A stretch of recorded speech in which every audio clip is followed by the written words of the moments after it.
Sekarang kalau misalnya Anda menyampaikan pendapat yang salah, yang menyaksikannya ribuan, dan orang-orang ini orang-orang awam yang isi kepalanya itu kosong, dimasuki pendapat Anda yang aneh ini, ayo gimana pertanggungjawabannya? Iya juga. Anda kan sadar Anda bukan ahli, kenapa Anda bicara gitu loh? Coba orang kalau punya kesadaran begitu, kerusuhan dan kerisuhan itu akan berkurang kan?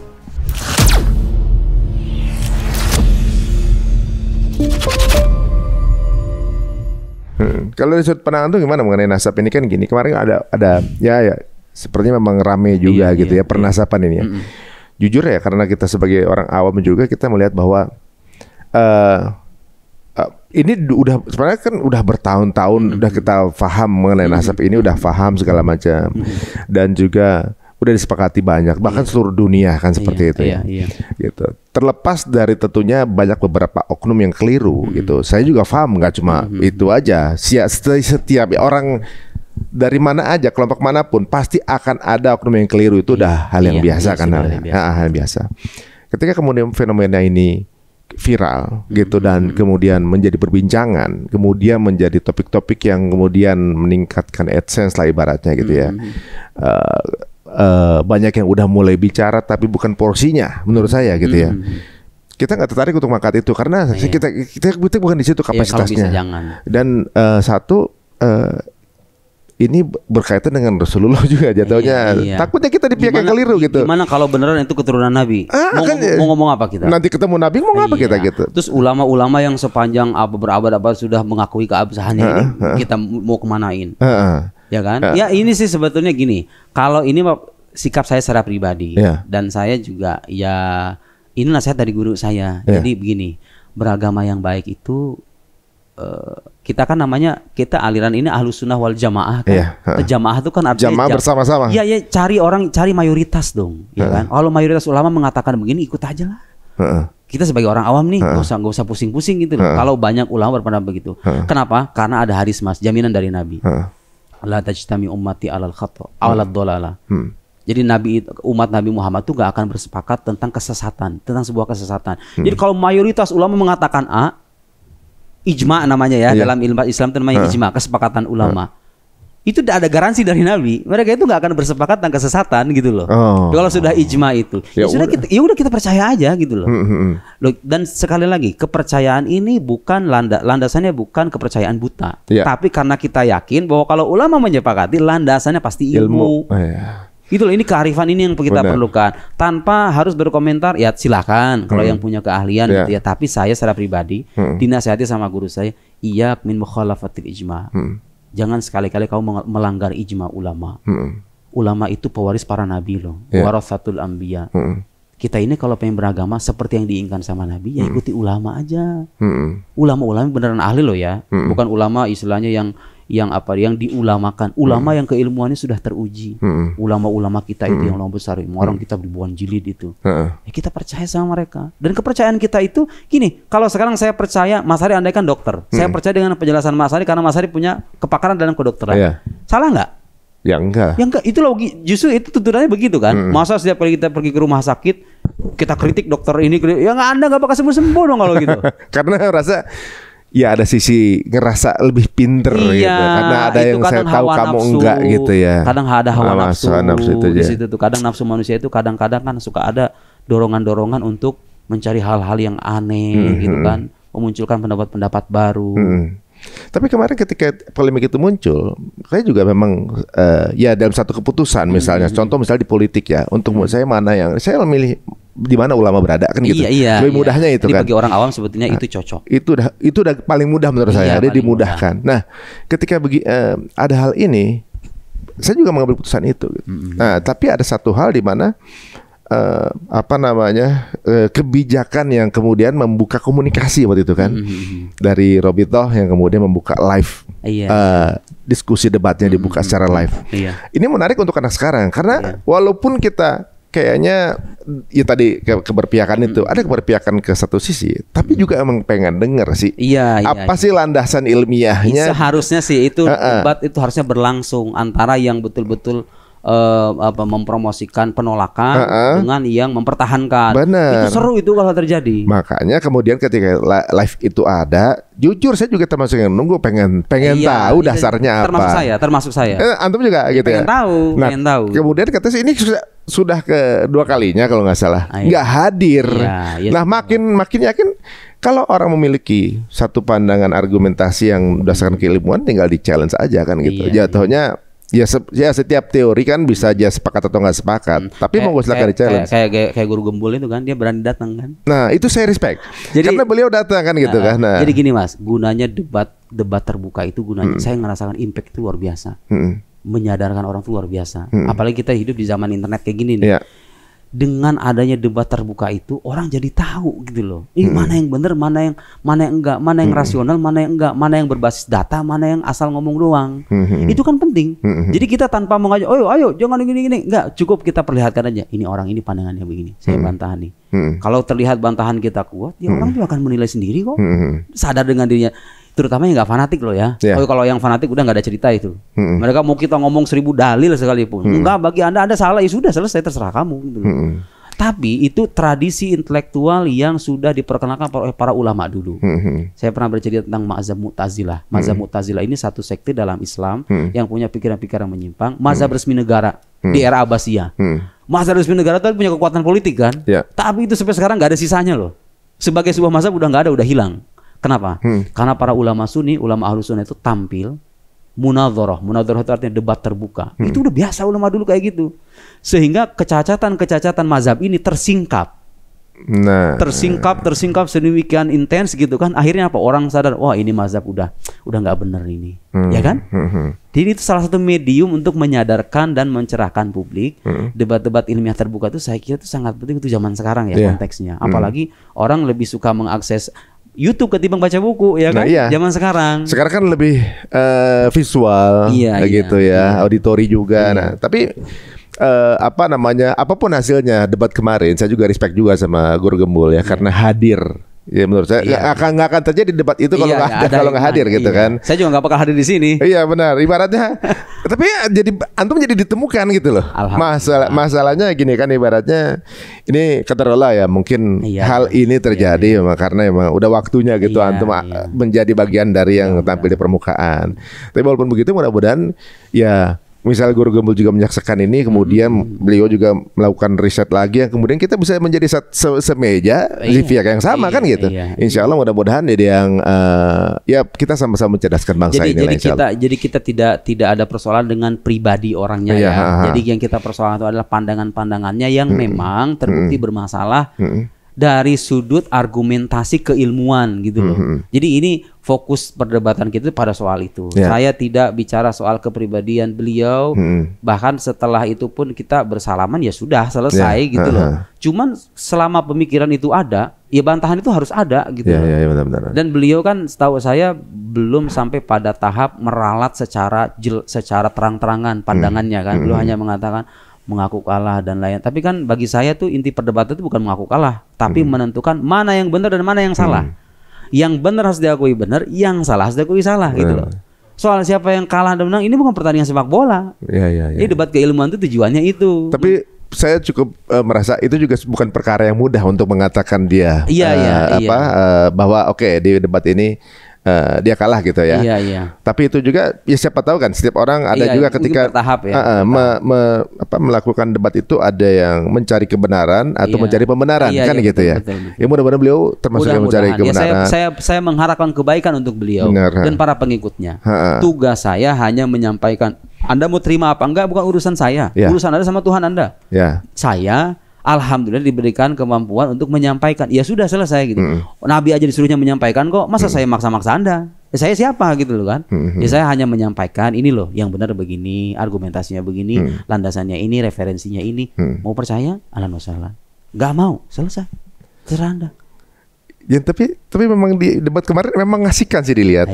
Karena bukan pembicaranya juga, ternyata penontonnya juga mengasihkan. Saya tuh ngelihatnya, waduh yang nontonnya juga berilmu gitu, yang ini jadi penuh gizi lah. Saya nonton aja berasa jadi bodoh banget gitu. Jujur aja saya ada, Ini benar-benar berarti memang ilmu ini Quran ini sumber ilmunya nggak terbatas ini benar-benar. Tapi nggak ada telat untuk belajar. Iya. Insya Allah mudah-mudahan jadi. Never, gitu. Jadi memudahkan sebenarnya orang Islam tuh. Kalau yang lagi nggak punya waktu untuk belajar, ikutin aja para gurunya kan, mudah kan gitu. Lagi nyetir mobil gitu kan. Saya aja sampai sekarang masih begitu kok. Kadang-kadang kalau misalnya di mobil daripada kita nganggur gitu kan, ya dengerin aja YouTube ya dari orang-orang yang memang secara keilmuan itu bisa dipercaya gitu. Untuk menambah wawasan. Ini belajar itu nggak ada batasnya. Saya masih belajar, Mas Ari masih belajar, orang-orang di luar sana juga seharusnya belajar. Karena kewajiban kita yang paling pokok itu, Mas, kewajiban kita ini sebagai Muslim, kadang sebagai Muslim nggak sadar. Kita ini kan ibadah, sholat, puasa, buat siapa sih? Buat Tuhan kan? Bukan buat kita sendiri. Iya kan, buat Tuhan kan, buat Allah Subhanahu Wa Taala. Kan? Jadi tuntutan kita itu kita harus mengenal dong sosok yang kita sembah ini gitu. Masa Anda ibadah kepada Tuhan, Tuhannya nggak ada kenal? Jadi makanya belajar akidah itu hukumnya wajib. Fardu ain, setiap muslim itu wajib minimal dasar-dasarnya. Ini Tuhan tuh kalau ada buktinya apa? Oh begini. Nabi Muhammad tuh katanya Nabi, buktinya apa? Kayak tadi saya jelaskan. Quran tuh katanya firman Allah, buktinya apa? Ini. Allah itu punya sifat apa aja? Allah punya sifat wujud, qidam, baqa, mukhalafah. Itu artinya apa aja? Dasar-dasar aja, gitu kan?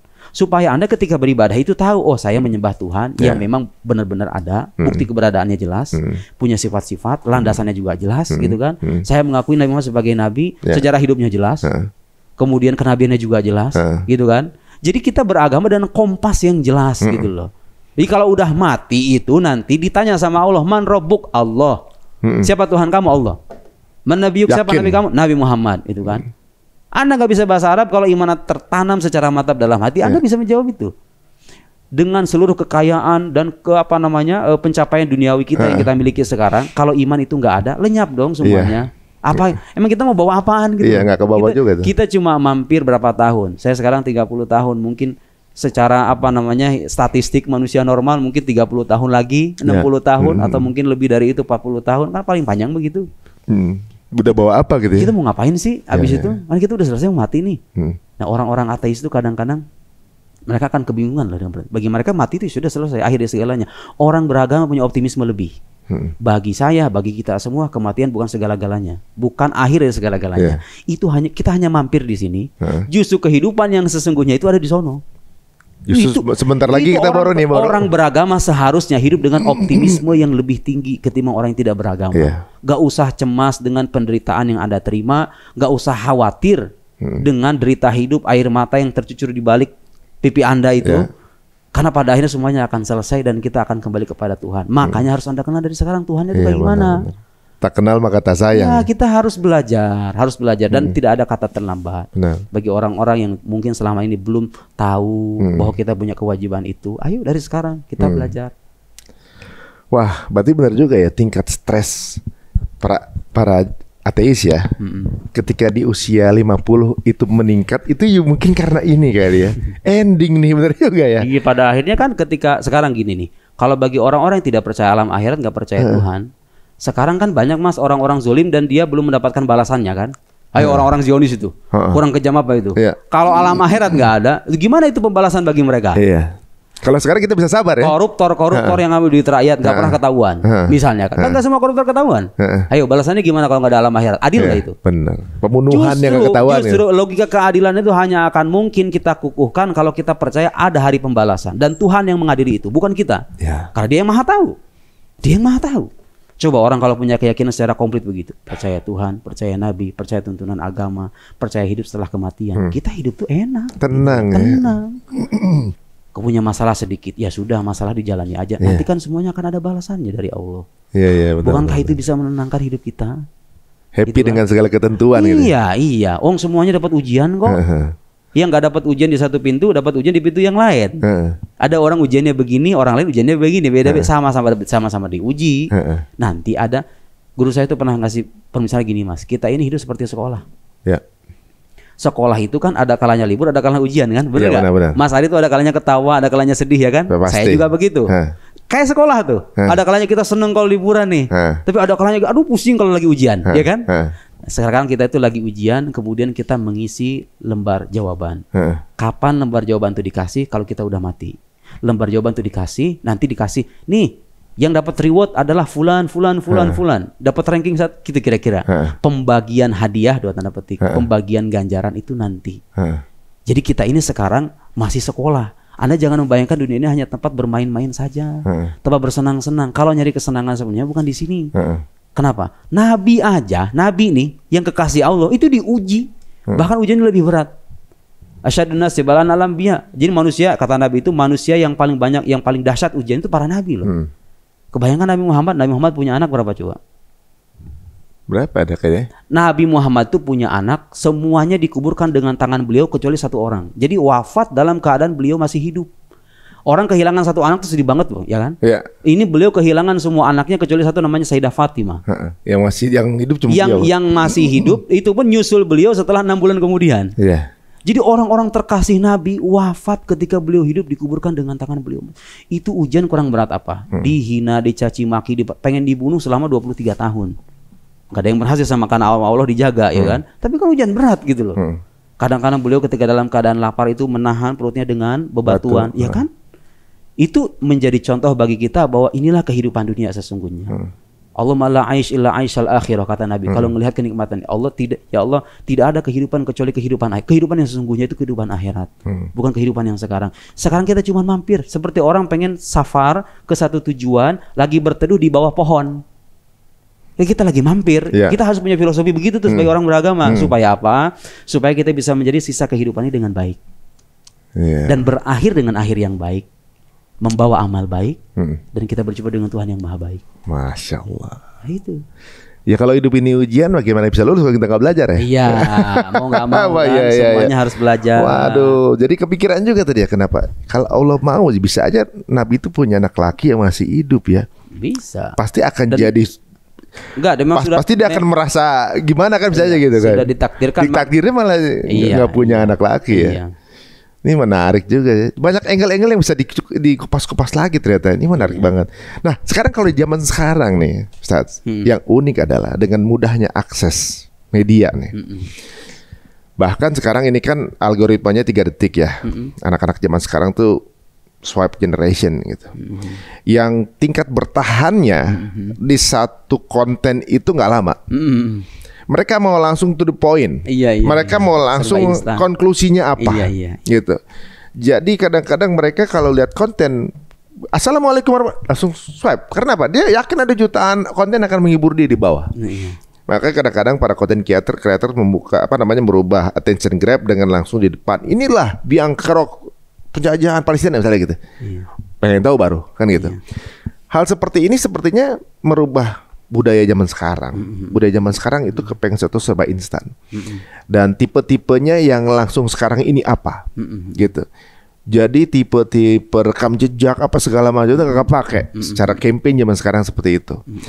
Dan hal ini sebenarnya kalau dalam Islam kan, kita harus, tadi antum bilang tadi kan, nasabnya dulu nih. Sanad. Nasab lagi sanad itu yang saya suka ketukar-tukar. Sanadnya itu dari mana? Harus jelas. Sekarang ini yang tampil di permukaan itu secara insan yang langsung didigest sama anak-anak zaman sekarang. Bahkan orang-orang yang mungkin bukan pada kapasitasnya kadang-kadang beropini, ngasih pendapat segala macam. Kalau antum melihat ya, mungkin bukan masalah agama aja. Misalnya ada kasus politik segala macam gitu ya. Itu TikToker bisa punya konten opininya masing-masing, bercerita. Ini begini seolah-olah dia udah paling tahu hal itu. Dan ini budaya zaman sekarang, Ustaz. Maka ada bukan hanya profil, alhamdulillah beliau masih berdebat dengan itu. Yang nggak mau diajak berdebat itu akan banyak. Ada mungkin salah satu yang sosok di belakang gitu. Dia bukan ulama, ilmunya juga sanadnya sanad di belakangnya juga kita nggak jelas. Udah berapa tahun belajar apa segala macam. Bisa kemudian mempermalukan para ulama gitu ibaratnya dengan potongan-potongan editan video segala macam. Secara nggak langsung sebenarnya kita semua tahu bahwa ngejar viral, ngejar AdSense, dan ya mungkin ini memang dia akan sebagai pahlawan di kelompoknya. Viral itu target anak sekarang. Menjadi sosok orang, harus dia itu jadi targetnya anak-anak sekarang. Ini fenomena-fenomena ini mungkin yang antum baru ketemu mungkin satu di antara beberapa jadi banyaknya itu gitu. Dan beliau sendiri dengan kebesaran mau duduk bareng. Yang nggak mau duduk bareng ini banyak. Dengan kekeliruannya. Seharusnya mau. Justru biar dunia intelektual itu maju, ya kan, publik semakin tercerahkan. Nah, orang-orang yang bermasalah ini gitu kan. Saya kira perlu ada orang-orang yang punya inisiatif untuk menampilkan mereka ke publik, dihadirkan ahli itu kan. Jadi tanpa kita mengajak orang, lihatin ini, tanpa kita ngomong begitu, ya udah suruh dia memaparkan pandangannya. Kita bantah secara keilmuan gitu kan. Orang nanti akan milih sendiri. Antum tertarik gak di gitu? Misalnya ada gitu, ada satu yang punya teori nih. Kemudian memang pada saat itu ada di keilmuan antum. Iya, selama dia mau, kemudian saya punya kapasitas untuk menjawab. Ya kenapa tidak? Misalnya nih ada kelompok ateis, mereka punya landasannya menurut mereka kuat untuk kemudian diperdebatkan secara ilmiah. Iya. Gitu. Itu jadi masalah kalau mereka mau. Kan kadang-kadang orang itu kadang takut juga. Tapi kan landasannya beda. Kalau kita misalnya sama-sama Muslim dan landasan Quran gitu. Iya, tapi kan satu yang menjadikan semen perekat antara kita dengan orang ateis ini apa coba? Akal sehat. Oke, Anda gak percaya Quran, gak percaya sepakat di situ ya. Kita sepakat dengan akal sehat dong. Dengan logika dong. Makanya salah satu-satunya jalan untuk memuaskan orang ateis itu ya dengan logika. Karena itu menjadi semen perekat antara kita nih. Kita sama-sama manusia kan. Anda punya akal sehat, saya punya akal sehat. Ayo kita berdebat dengan akal sehat kita aja. Tentunya berbasis argumen gitu. Tapi argumennya berbasis argumen rasional. Kalau saya bilang, oh enggak, menurut Al-Quran begini, mereka nggak percaya Quran. Ya nggak bisa dengan dasar yang itu. Nggak bisa. Kecuali dengan sama Muslim, ya kan. Yang terikat dengan Al-Quran, terikat dengan sabda Nabi. Tapi selama lawan bicara kita itu orang yang nggak percaya dengan teks-teks suci, ya mau tidak mau yang kita andalkan adalah ini kan pada akhirnya.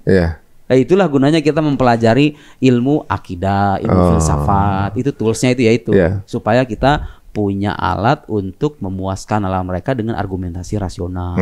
Dan kita punya kekayaan gitu loh dalam hazanah itu. Jadi kalau misalnya adapun nanti misalnya ada juga yang di luar dengan satu akidah yang sama pasti nggak bisa kita bawa dengan satu landasan yang sama kan. Tapi Anda bisa terima juga. Misalnya ada yang saya punya teori secara tapi nggak dengan Quran ya. Secara prinsipil kalau debat itu sifatnya debat ilmiah. Ya berbasis referensi, kemudian orang ini punya dampak, kemudian terbukti pandangannya bermasalah dan saya punya kapasitas untuk menjawab, saya nggak jadi masalah. Gitu kan. Bahkan kan yang guru gembul itu kan itu di hari dia memberikan tantangan di akun medsosnya, saya langsung menjawab sekitar.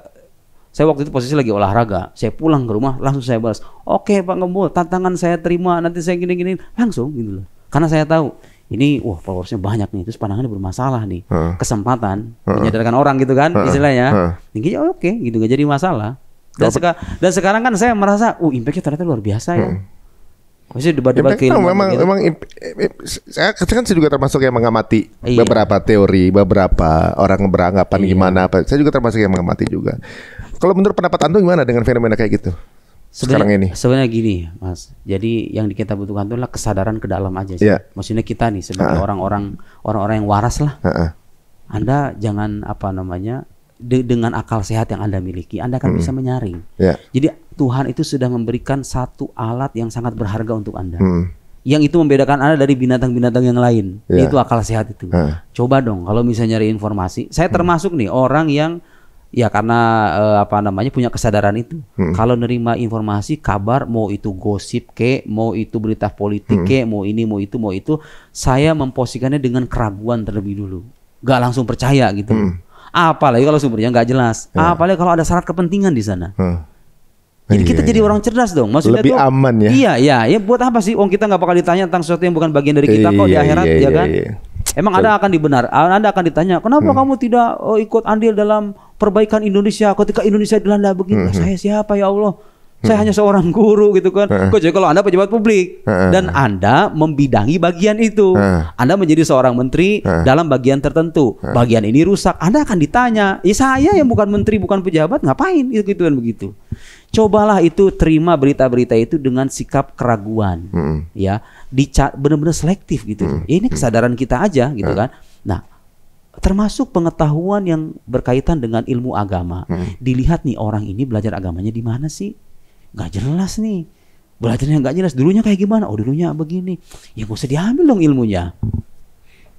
Iya. Sebagai hiburan oke deh, silahkan gitu kan. Biar tahu ada orang berapa gini gitu ya. Tahu ada orang kayak begini nih. Udah selesai gitu kan. Tapi jangan ditelan. Yang Anda telan itu, yang dijadikan dasar pijakan itu informasi atau keilmuan yang Anda terima. Oh, ini orang belajar di sini. Ini kemudian kontribusinya seperti ini, diakui seperti ini, kepakarannya di sini, kuliahnya di sini. Kayak tadi itu logikanya kayak kita milih dokter, Mas. Saya itu waktu mau cabut gigi, pilih apa atau ketika saya berobat ke spesialis. Itu saya cari di salah satu rumah sakit itu dokter yang banyak gelarnya. Karena saya khawatir kalau sakit di aplikasi dokter pun begitu saya. Iya kan? Iya. Atau misalnya kata orang kayak gimana? Iya. Berapa persen itu tingkat keberhasilan? Iya, kata orang gimana orang ini? Pakar apa enggak? Tingkat keberhasilannya ya kan? Kenapa sih kita kalau nyari ilmu guru agama juga nggak begitu? Jadi ini kiai itu beneran kiai apa enggak? Terus kata kiai yang lain gimana? Dia punya keilmuannya. Orang kayak misalnya kayak Gus Baha ya. Gus Baha mah diakui keilmuannya. Banyak kiai mengakui keilmuannya. Udah ambil ilmunya. Tanya belajarnya di mana? Oh, belajar di pesantren. Gurunya siapa? Ki Maimun Zubair. Yo itu alim besar, ulama besar. Jelas tuh. Ya ilmu kayak begitu. Ya tentu dengan kesadaran penuh bahwa tidak semua yang dikatakan alim itu benar. Kadang-kadang alim juga ada salahnya. Yang salah tuh tinggalin aja gitu loh. Tapi selama benar banyak kan benernya kan? Iya kan? Iya, sama kayak dokter. Emang dokter benar terus? Iya benar. Kadang-kadang dokter salah mendiagnosa juga kan? Cuma nggak dihujat netizen aja. Iya. Jadi kita perlu membangun kesadaran itu ke dalam. Supaya apa? Yaitu dampak positif itu diri kita sendiri gitu loh. Iya. Kalau Anda tidak bisa berkontribusi, minimal Anda diam, jangan buat kerusuhan. Gitu jadi heboh, jadi jadi kalau merasa tidak punya kapasitas. Kayak saya nggak ahli dalam bidang politik dan nggak begitu ngerti. Makanya saya di medsos hampir nggak pernah bicara tentang politik itu. Karena saya tahu kesadaran diri. Kapasitas. Dan ada ayat Al-Qur'an mengatakan wala taqfu ma laysa laka bihi ilm. Innas sam'a wal basar wal fuad kullu ulaika anhu mas'ula. Jangan ikuti apa yang kamu nggak tahu. Karena pendengaran, penglihatan itu nanti akan dimintai pertanggungjawaban sama Allah. Ngeri juga ya. Takut nggak Anda? Sekarang kalau misalnya Anda menyampaikan pendapat yang salah, yang menyaksikannya ribuan, dan orang-orang ini orang-orang awam yang isi kepalanya itu kosong, dimasuki pendapat Anda yang aneh ini, ayo gimana pertanggungjawabannya? Iya juga. Anda kan sadar Anda bukan ahli, kenapa Anda bicara gitu loh? Coba orang kalau punya kesadaran begitu, kerusuhan dan kerisuhan itu akan berkurang kan? Iya sih. Hidup kita akan lebih bermutu. Tapi kan? Sekarang ini kerisuhan adalah kabar baik untuk para pegerak sosmed. Biasanya kan kayak gitu. Yang antum bilang tadi bahwa semua tuh ada ilmunya, dipilih yang paling bagus. Kalau zaman sekarang kan ya ada satu negara gitu yang ya tadi kita antum ngomongin politik, ada yang artis buat politik itu jadi hal yang biasa gitu di negara kita. Di negara lain ya gitu. Jadi wah ini menarik ya. Mungkin saya kalau boleh sedikit ngasih kritik Ustaz ya. Ibaratnya mungkin kelemahannya adalah karena menjadi pusat informasi adalah media sekarang. Betul, media sosial. Para yang berilmu ini nggak terjun di medianya. Itu yang menurut saya kekurangannya adalah kalau nggak ada yang terjun mereka yang punya pemikiran-pemikiran yang berbeda. Yang punya media. Karena ranah ini nggak diambil. Begitu. Makanya sekarang saya udah mikir nih ke depan, udahlah saya minimal saya punya Facebook, punya Instagram, 2 itu aja lah. Kalau mungkin YouTube, bertahap. YouTube juga mungkin YouTube sih udah ada. Saya punya akun YouTube cuman nggak pernah dipakai karena ya udahlah. Kadang-kadang nggak ada waktu. Antum gitu loh. Sibuk belajar. Untuk produksinya ini memang diserahkan kepada ahlinya nanti. Mudah-mudahan sih mudah-mudahan. Kadang-kadang saya bikin short video 3 menit, 4 menit kayak gitu di Instagram.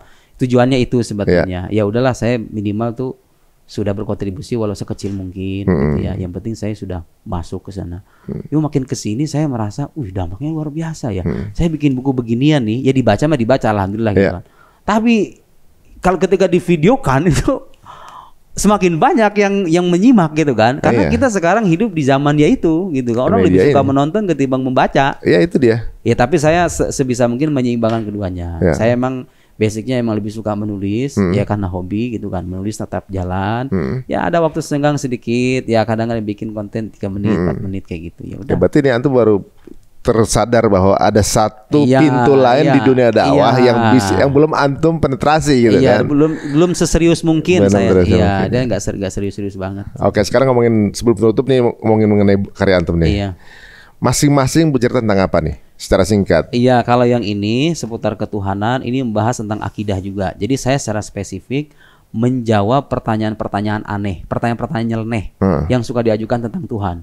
Siapa yang ciptain Tuhan? Tuhan adanya di mana? Sejak kapan dia ada? Bisa nggak Tuhan katanya mengangkat batu yang saking besarnya dia sendiri nggak bisa ngangkatnya? Itu kan pertanyaan konyol kayak gitu loh. Ada itu? Ada, dan itu ada jawabannya. Jangan salah. Jadi orang-orang yang merasa seolah-olah kritis itu bicara tentang Tuhan, kata itu semua ada jawabannya. Kita nggak takut dengan pertanyaan-pertanyaan begitu. Saya sudah kasih jawabannya di sini. Kalau ini secara untuk logika, jadi menguak macam-macam falasis, contoh-contoh kekeliruan berpikir. Di era medsos ya saya merasa perlu nulis ini, karena orang kok nggak bisa membedakan mana yang rasional, mana yang enggak, mana yang cacat, mana yang enggak, mana yang terjatuh dalam falasi, mana yang tepat secara argumentasi, gitu kan. Nah, kalau ini yang terbaru tentang akidah nih, yang relevan dengan tema debat kemarin. Nah, ini juga buku yang secara spesifik saya tulis untuk membuktikan yang tadi kita bicarakan itu. Bahwa dasar-dasar akidah Islam itu punya landasan keilmuan yang sahih dan bisa diuji. Semuanya. Semuanya. Ini semua hasil riset antum juga tentunya. Yes, hasil belajar lah, hasil belajar. Ini 3, masih ada sisanya 10 lagi di penerbit Keira, ada buku mantik, ada buku banyak sih, ada 13 buku. Memang saya juga suka sih menonton perdebatan ilmiah gitu, yang saya nggak terlalu tahu jadi tahu. Saya juga pernah dulu ada satu pertanyaan juga unik itu, orang etis yang mengatakan, kalau Tuhan itu mampu menciptakan segala hal, mampu nggak dia menciptakan Tuhan baru? Iya kayak gitu kan? Itu pertanyaan kayak gitu tuh sebetulnya gampang loh ngebantahnya. Apa gimana Sal? Angle lainnya gimana? Tergantung ya. Saya kasih jawabannya gampang aja ya. Kalau dikatakan Tuhan mampu, artinya Tuhan berkuasa. Kuasa Tuhan itu kan mengadakan atau meniadakan kan? Ya kan? Fungsinya di kuasa itu kan mengadakan atau meniadakan kan? Berarti kalau begitu, kuasa Tuhan itu hanya berkaitan dengan sesuatu yang bisa diadakan dan bisa ditiadakan. Gitu dong, logiknya gitu dong. Kan Anda mengatakan Tuhan berkuasa. Kuasa Tuhan itu mengadakan dan meniadakan. Kayak misalnya Tuhan berkuasa menciptakan bumi, artinya Tuhan mengadakan bumi. Tuhan berkuasa meniadakan, artinya Tuhan bisa menghilangkan bumi, ya kan? Kalau Tuhan dikatakan mampu, kemampuan Tuhan tuh hanya bisa dikaitkan dengan sesuatu yang bisa jadi ada, bisa jadi tiada. Gak bisa dikaitkan dengan sesuatu yang mustahil ada. Kayak begini misalnya, Mas Ari pernah nemuin gak angka 4 lebih besar dari 8? Ada gak? Nggak ada. Ada 40. Enggak, angka 4. Angka 4-nya aja angka 4, nggak mungkin, nggak secara logik. Di alam luar ada nggak 4 lebih besar dari 8 tuh ada nggak? Nggak ada. Nggak ada kan? Itu mustahil dong. Bisa diadakan nggak itu? Bisa diadakan? Nggak bisa dong. Nggak bisa dong. Nggak bisa dong. Orang nggak ada. Bisa nggak ada. Makanya Anda salah ketika bertanya, bisa tidak Tuhan menciptakan angka 4 yang lebih besar dari angka 8? Itu pertanyaan sejak awal sudah salah. Kenapa? Karena mengaitkan kuasa Tuhan dengan sesuatu yang tidak akan pernah terjadi, gitu loh. Dengan sesuatu yang tidak mungkin ada. Sama halnya salah dengan mengatakan bisa nggak Tuhan menciptakan dirinya sendiri. Loh, Tuhan tuh nggak perlu diciptakan. Kalau diciptakan namanya bukan Tuhan. Iya, sudah ada. Iya, ini question apa pertanyaannya totally wrong gitu loh. Secara itu salah. Pertanyaannya keliru. Pertanyaan udah keluar dari konsep ya, karena Tuhan tidak diciptakan kan? Iya, Tuhan kan tidak diciptakan. Kok bisa Anda mengatakan siapa yang menciptakan Tuhan? Atau bisa nggak Tuhan menciptakan dirinya? Itu pertanyaan secara logik itu bermasalah loh. Bagaimana mungkin Anda mengatakan sesuatu tercipta sementara dia sendiri tidak mungkin diciptakan? Iya, mereka ini mencari peluang-peluang yang dari hukum sebab akibat sebenarnya jatuhnya kan. Nah, tapi kan gini, hukum sebab akibat itu enggak, coba lihat. Bunyi hukum sebab akibat itu apa? Segala every effect must have a cause. Kalau bahasanya likulli musabab labudda lahu min sabab. Segala akibat itu butuh kepada sebab. Saya nggak mengatakan segala yang ada loh. Jadi salah kalau ada yang mengatakan segala yang ada harus ada sebabnya. Salah. Yang benar segala akibat itu pasti ada sebabnya. Tuhan akibat apa bukan? Bukan. Justru dia sebab kan? Sebab utama kan? Jadi jangan nanya Tuhan sebabnya apa. Kan Tuhan bukan akibat. Anda boleh bertanya alam ini sebabnya apa? Karena alam ini adalah efek, karena itu adalah dampak. Sesuatu yang tadinya nggak ada kemudian ada tuh, dampak. Kayak misalnya kebakaran tuh, tadinya nggak ada tuh, tiba-tiba ada kebakaran. Anda boleh bertanya apa sebab kebakaran ini?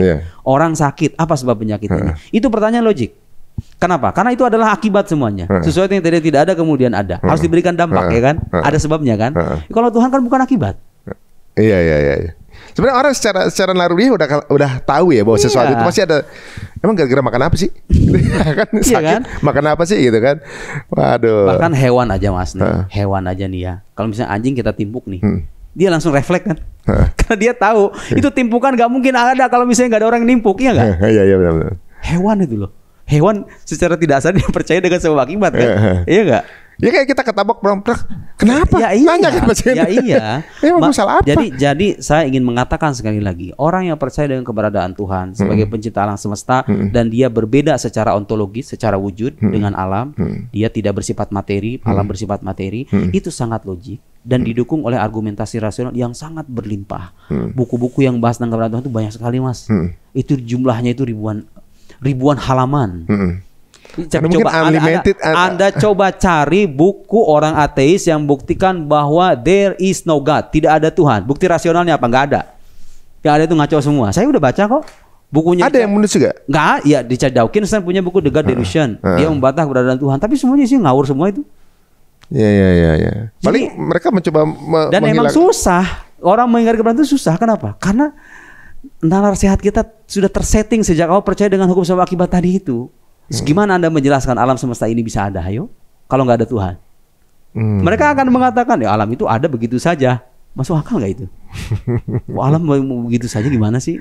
Rumah aja ada yang bikin, jarum yang sekecil itu aja ada yang buat kan? Ya. Pulpen nih ada yang buat kan?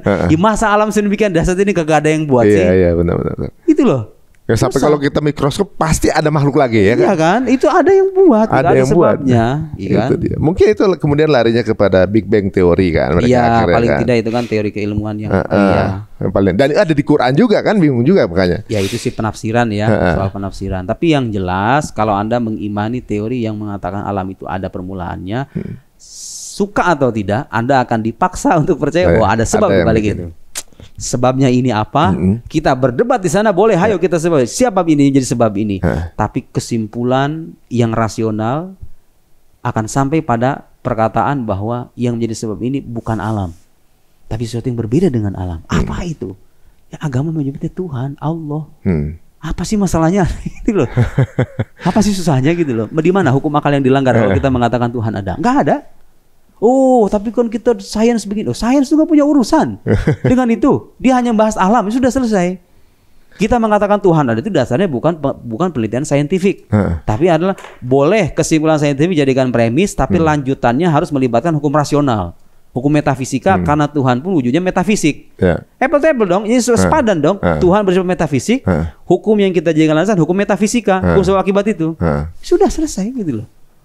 Tuhan ada, dan itu nggak menghalangi Anda untuk menjadi seorang saintis. Anda jadi saintis dan Anda beriman, selesai, nggak jadi masalah. Malah bagus ya. Ya kayak sekarang gini, saya sakit nih, saya percaya nih penyakit ini ada sebabnya. Tapi di balik sebab ini ada sebab utama. Apa bertentangan apa enggak? Saya merasa ada penyakit, saya pergi ke dokter, dok saya punya penyakit begini, dan saya meyakini ada sebab di balik penyakit ini secara lahiriah, secara lahiriah. Tapi dalam saat yang sama saya percaya bahwa di balik ini ada yang mentakdirkan dan Dia yang maha kuasa. Sebab utama yang bersifat gaib itu. Apa masalahnya gitu loh? Saya sebagai orang beriman tetap pergi ke dokter kalau saya punya penyakit, bukan sholat kemudian megang tasbih, ya Allah sembuhkan penyakit hamba, enggak. Saya tetap pergi ke dokter. Bukan berarti juga nggak percaya Tuhan dengan ke dokter. Bukan percaya Tuhan, kita percaya Tuhan yang menyembuhkan, tapi kita diperintahkan untuk mencari sebab-sebab yang bisa kita tempuh untuk menghasilkan apa yang kita harapkan. Kita pengen sembuh, ya pergi ke dokter lah. Dan agama juga memerintahkan itu. Al-akhdhu bil asbab gitu ya, mengambil sebab-sebab itu. Anda pengen jadi orang kaya, jangan cuma sholat doang. Ya Anda berusaha dong. Kerja maksudnya. Kerja. Tapi saya juga meyakini bahwa kalau saya kaya, itu Tuhan yang mentakdirkan. Di saat yang sama saya juga tetap melakukan upaya-upaya secara lahiriah. Ya, orang beriman harusnya begitu mindsetnya. Kalau dikatakan Tuhan pemberi rezeki, bukan berarti kita nggak berusaha dong. Kita berusaha gitu loh. Itu iman yang kita pegang teguh karena Tuhan itu sudah terbukti ada dan Dia bersifat gaib. Tuhan kita nggak tahu takdir Tuhan untuk kita apa. Tuhan tuh mentakdirkan saya jadi orang kaya apa jadi orang miskin nih. Ya sudah, tugas kita berusaha saja. Usaha pol, doa pol. Betul. Berimbangkan hidup ketika begitu kan. Jadi nggak ada bertentangan antara keimanan dengan upaya-upaya saintis menjadi seorang saintis, pebisnis jadi pebisnis, begitu ya. Guru kemudian mencerdaskan anak bangsa dan seterusnya. Semua ditugaskan pada makomnya masing-masing. Fokuslah pada tugas yang Tuhan berikan kepada Anda. Niscaya kita akan mendapatkan kehidupan yang lebih baik. Masya Allah. Ini uraian antum, Anis menikmati nih penjabaran antum nih yang sebenarnya ini mungkin versi versi simple dari yang mudah dicerna versi gitu ya. Ya, maksud secara konsep gitu. Kalau mau detail mungkin antum juga punya sendiri ya kan. Bisa. Ini menarik teman-teman semuanya. Dan dari obrolan kita tadi ya, jika teman-teman merasa ingin tahu lebih banyak mengenai beliau, langsung saja add di Instagramnya tadi M Nuruddin 1994. Dan YouTube-nya Kalamia Channel. Nanti mungkin saya kembangkan selama ini. Ini kan sekarang udah mulai kelihatan bahwa impact dari media ini lumayan nih. Mungkin TikTok juga antum juga ingin Facebook.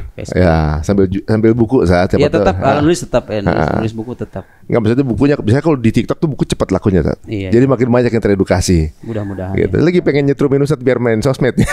Soalnya pemain di sosmed ini agak kurang untuk memberikan gizi gitu. Ini jazakallah khair saat waktunya saat. Masya Allah luar biasa, banyak hal yang baru saya temui sekarang dari sudut pandang antum, dan ini menunjukkan bahwa unlimited sebenarnya angle membicarakan Allah ya. Banyak hal yang bisa bicarakan tentang agama itu nggak cukup. Hidup kita tuh nggak bakal cukup. Untuk menyingkap kesempurnaan agama kita tuh nggak cukup. Benar-benar. Makanya dari setiap ada tamu di sini yang hadir merupakan menurut saya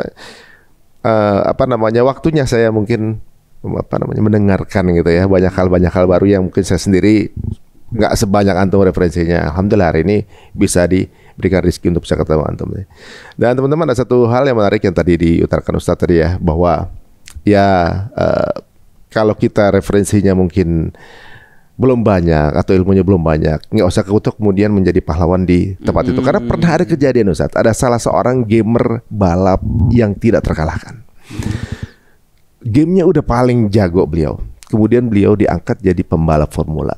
Dan ternyata nggak bisa apa-apa gitu. Jadi ini mungkin sedikit analogi ya, bahwa itu banyak hal yang nggak semerta-merta ketika kita merasa banyak kemudian referensi cukup dengan satu hal doang kita udah menjadi ahlinya. Betul. Cukup fokuslah dengan keahlian masing-masing gitu ya. Kalau ada merasa kemampuan, dan saya merasa kemampuan saya terbatas, dan saya sadar diri gitu.